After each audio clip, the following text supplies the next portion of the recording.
If you are in the market to buy a brand new TV, then Samsung is one of the best brands to buy. In today's tech video, we are going to review the Samsung QN900B.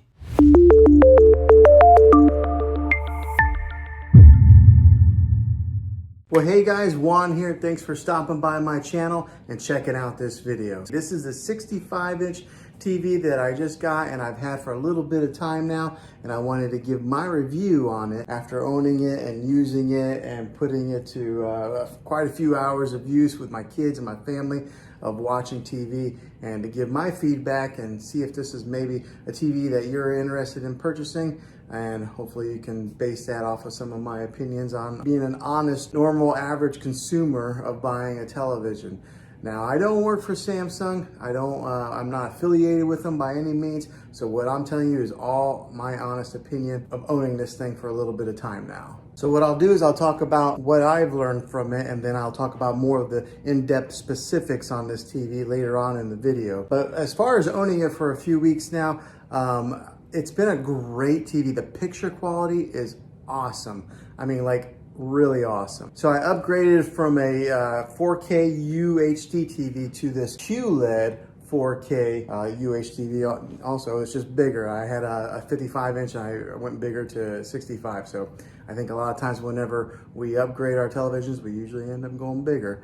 But that's what I did, and I gotta tell you, the picture on this, beautiful. It's just awesome.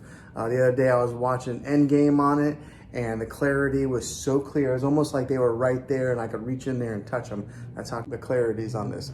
So like right now, I've got a background image on here. This is kind of like their screensavers that they have. Samsung has built in a ton of different kinds of screensavers that you can put on there. So instead of just having like a black picture, whenever you're not watching TV, you can have something that's pretty to look at just like this, and it stays on there for quite a long time. Now, one of the main reasons that I went with the QLED when I was shopping around for televisions, because I had it boiled down to two TVs. I was either going to get the Samsung QLED or I was going to get the LG OLED display, because I think that's what TVs are going to be going to in the future. So I wanted to make sure that I buy a TV that's going to last a while and it's going to be kind of future proof.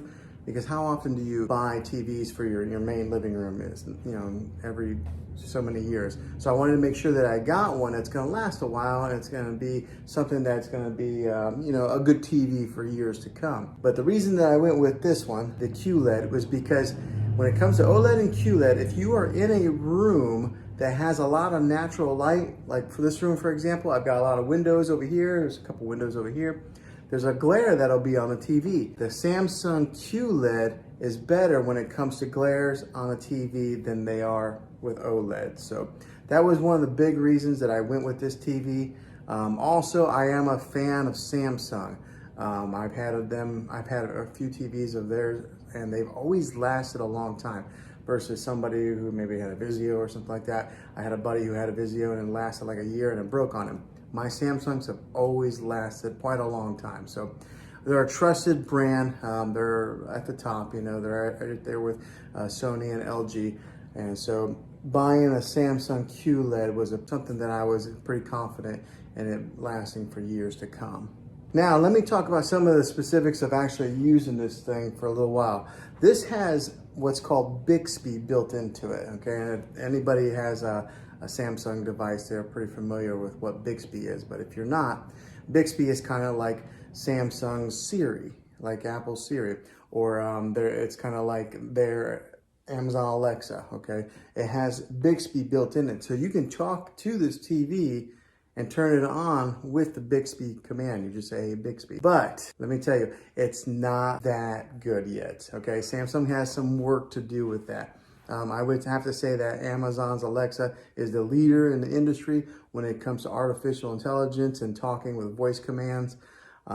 Siri works pretty good on my phone. Maybe not as good as Alexa, but these guys are last in line. I don't know, for some reason it doesn't understand my voice very well. I sometimes got to yell it. It does have that capability to have that voice command in your TV. So talk about living in the future. We're like in the Jetsons age, or Back to the Future too, if you're a fan of those movies like I am. Now, the other thing that I experienced that was kind of a con is that there was a time that I turned off the TV completely, and I was in the kitchen area and I was kind of cleaning, and then all of a sudden the TV just came back on. How creepy is that? But I'm sure it was because of that Bixby built in there that it turned it on. So it's almost like having poltergeist TV inside your house. So that was kind of weird. It's only done that twice to me. In the middle of the night, the TV came on one time. So in the good length of time that we've owned this TV, that's happened. So that's the con on it. But the pros outweigh the cons on this TV. It is such a great TV. The clarity, the picture on it is just amazing. So let's take a look at it a little bit. So the remote on this thing looks like this. Okay, so it's a pretty narrow remote.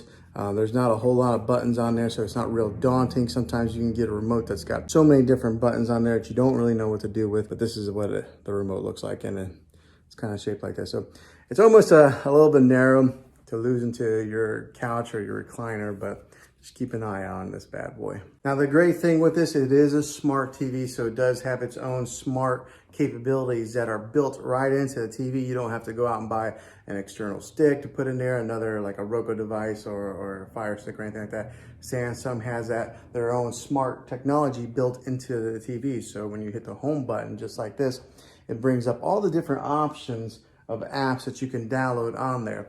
And with this being one of the newest TVs out in the market, one of the best TVs out in the market, it's got every app that you can pretty much think of. So it's got even Apple TV, which sometimes it's not available on all TVs, but this has Apple TV. It's got your Disney Plus, your Hulu, your Netflix, which are built in.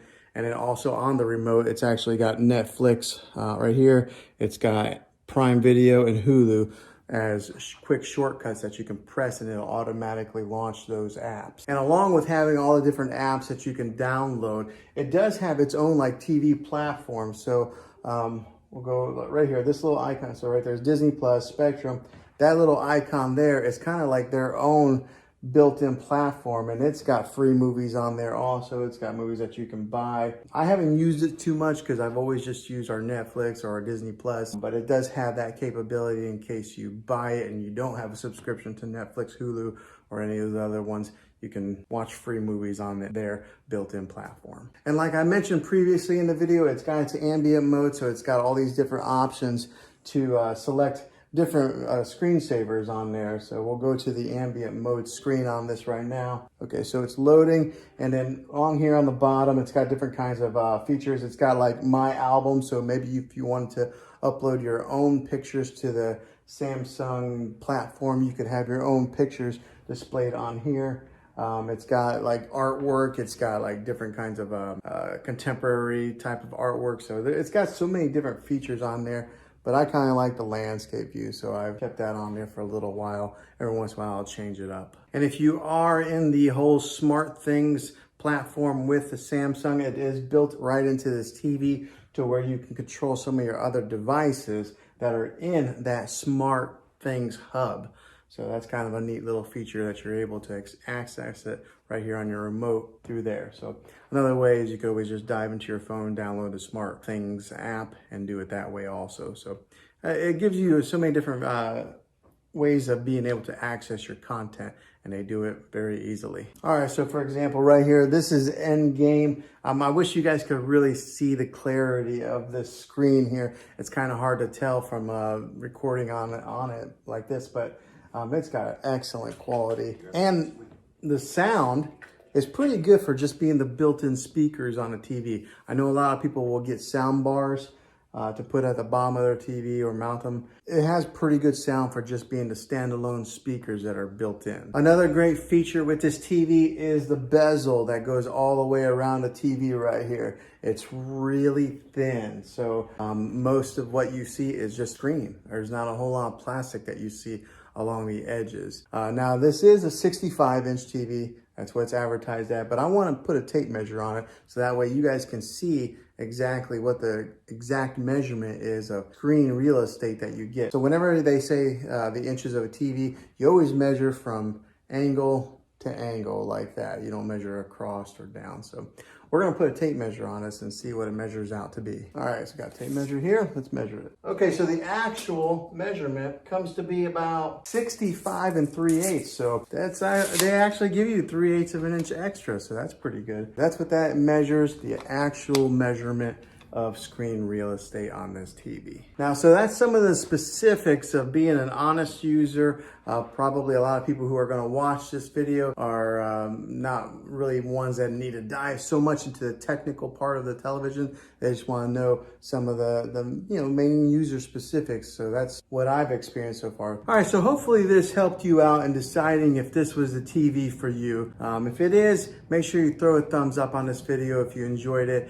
and go ahead and subscribe to my channel now. That way you can see all the tech videos that I'm making here in the next year to come, and I'd love to have you back in the next one as a subscriber. So thanks for watching this video, guys, and as always, be creative.